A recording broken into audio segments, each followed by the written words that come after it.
First of all, I want to thank Mary and Otis. Otis, you have to get early, don't you, darling? Yes, that's what I thought. I think you go 5 to 7 in the morning. Yes. Oh, God bless you. Anyway, I want to thank Seth Abraham because he's one of the members of your board, but I just like to thank the board and everyone for including me tonight in our Time Warner family tribute, and to the other honorees, to Richard, Bryant, Terry, and Dr. Don, if I can call you that. Well done. Really, it's amazing to be in your company, and I'm glad I'm part of the team tonight. It means a lot. And when you saw these young people up here, I just have to say this before I start talking about Arthur. The Health Science Academy, I got my photo taken with them, and you know how we always think our youth doesn't get it, and you know, about tomorrow and all that. They give you such hope for the future, I cannot tell you. They really are the future of this country and this world.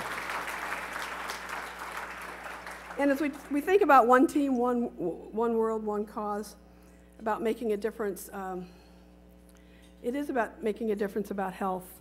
Because in the year 2000, for every child born, 1 out of every 2 African Americans and 1 out of every 2 Latinas and Latino children are going to be diabetic. And that's why what you're doing here with the Arthur Ashe Institute for Urban Health is so very, very important. I just want to thank you for making such a difference. And you know, now I get to talk about Arthur. Yeah. Well, you know, it's odd. It's not odd, but you have to remember we were born the same year, 1943. He's from the East Coast. I'm from the West. Thank you, darling. I am 64, yes. And Arthur, I know you're 64 up there, so we're on the same team here. But working side by side with Arthur, and obviously my bosses, Michael Fuchs and Seth and Ross Greenberg and Rick Bernstein, I had a lot of bosses. It was so much fun because we were like family. I've worked for many networks and many people, but there is nothing so strong as the family at Time Warner. And Arthur and I were a part of that. And Arthur and I started working there back in the early 80s, around 83, after we'd retired. And practically every single day during Wimbledon, the fortnight, it's 2 weeks, Arthur and I would have breakfast together. You cannot believe the god-awful stuff he would eat for breakfast. He loved beans, bacon, and toast. I said, Arthur, I can't look at it, but go ahead. You eat it. But it was so interesting how we'd always talk about so many topics and how we'd get into it and how much fun it was and how bright Arthur was and how much grace he had and dignity. And I just, you know, we both wore glasses. We couldn't see, and people always told me we couldn't be number 1 if we wore glasses. And, you know, I mean, we're both right-handed, except he had the most fluid serve. I loved his serve. I just got to watch Arthur serve. It was just so rhythmic. The kinetic linkage was perfect. It was just beautiful to watch, and so wonderful. And we would sit there, though, over the beans, bacon, and toast. I can't remember what I ate, because I'm looking at him. I'm trying not to look at what he ate. So anyway, we used to talk about education and health, because we both talked about prevention and health all the time. And it's so ironic we're here tonight. We talked about, obviously, AIDS. We talked about the race card. We talked about the gender card. Ooh, we could have a great discussion, couldn't we, about Senator Obama and Senator Clinton, couldn't we? And we talked about South Africa and apartheid. We talked about how all of us are citizens of the world. We talked about how we wanted tennis to be more hospitable and be inclusive. He was so much fun to be around. He wasn't the easiest guy to draw things out of, though. But if you asked him a question about all these subjects, boy, he'd get into it, and that's how I got him going. And we both came from public parks, and so we could talk about being a public park kids. And Arthur wanted to make a difference.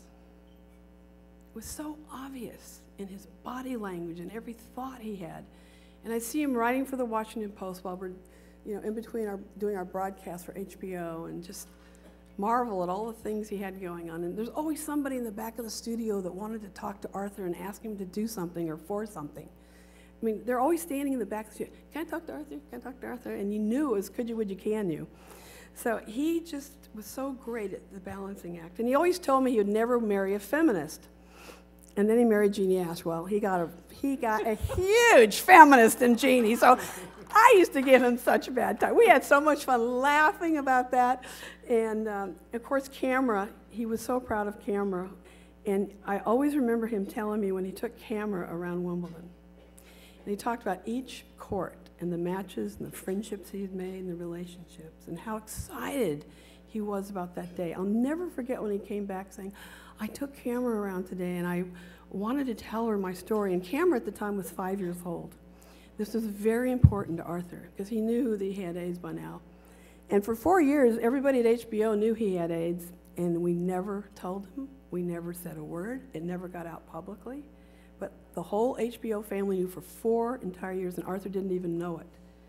And when he found out that we had kept that quiet and private for him, because that was important to him, he couldn't believe it. And I remember us talking. He has done so much for this world. Even today, his legacy truly, truly lives on through each and every one of you, and me too. And I talk to him every day. I talked to him today because I knew I was coming tonight. And I just hope everyone will celebrate. And one last story. We both had our afros in 1975. And at the Wimbledon ball, we won Wimbledon. That was when he beat Jimmy Connors. He played this unbelievable match. He also went to Plan B. He didn't play his normal way, and which was unbelievable. He kind of did a lot of slicing to Jimmy's forehand and gave him the, anyway, everything was working great. And also, it's the first time I've ever seen Arthur hold up his fist in defiance. And I was so happy he actually showed it. I loved it. I was so happy that day. I'll never forget it. But that night, we're dancing, and we both had our afros, and I did an afro because I want everyone to know that black is beautiful. That's why I wore it as a statement. That's exactly why I wore it in 1975. So we're dancing, and I go, Arthur, have you noticed? We both have afros. And I said, but yours is real. Mine's a perm. Ah! So we had a great time, but I thought I might tell you a few of these little stories because it's always fun to know the personal side of somebody, and it was great. And I know Arthur and I were so proud to belong to the Time Warner family, and I know you're still up there, Arthur, and we're all here. A lot of us are here tonight, and we're with you, but I just want to congratulate you for the Arthur Ashe Institute for Urban Health, each and every one of you that are truly making a difference about this. And thank you for allowing me to share the evening with you and tell you a few stories about Arthur. Thank you very much. It's a true honor, and let's celebrate. Thank you.